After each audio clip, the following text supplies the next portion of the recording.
पवित्र अक्षय तृतीया तिथि रे संबलपुर प्रसिद्ध शीतलषष्ठी यात्रा पाई थाल उठा पर्व सह यात्रा आरंभ होईछि। एथिसह शीतलषष्ठी यात्रा आरंभ होईछि। आज लोकाचार पद्धति रे देवी पार्वतींकर पितामाता चयन मध्य अनुष्ठित होईछि। अपराह्न नंदपड़ा बमबराड़ बालुंकेश्वर बाबांक पीठरे पारंपरिक रीति रे थाल उठा नीति अनुष्ठित होइथिला।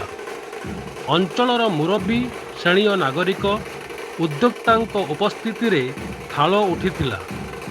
बर पितामाता रामप्रसाद मिश्र, बबिता मिश्र, एथरर कन्या पितामाता शासन ग्रामर प्रदीप मिश्र और बीणापाणी मिश्र उपस्थित थिले।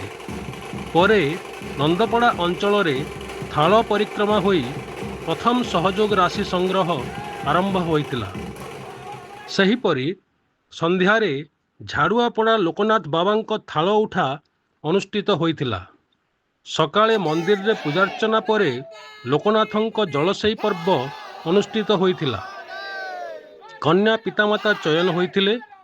एथर बुढ़ारजार जय विजय बेदी और पूनम बेदी लौकिक कन्या पितामाता भावे चयन होइतिले।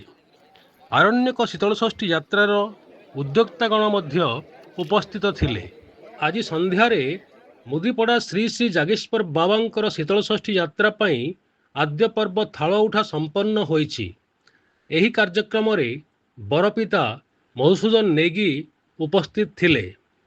आज कन्या पितामाता मध्य चयन होइथिले। एथिरे ब्रिजेश सोनी और सुस्मिता सोनी लौकिक कन्या पितामाता भाव चयन होइछन्ति। मंदिर पूजक तारकेश्वर नंद, पंडित कृष्णचंद्र पाणिग्राही एवं मुदीपड़ा जागेश्वर बाबा शीतलषष्ठी यात्रा कमिटीर कर्मकर्ता और मुरब्बी श्रेणीय लोके उपस्थित थिले।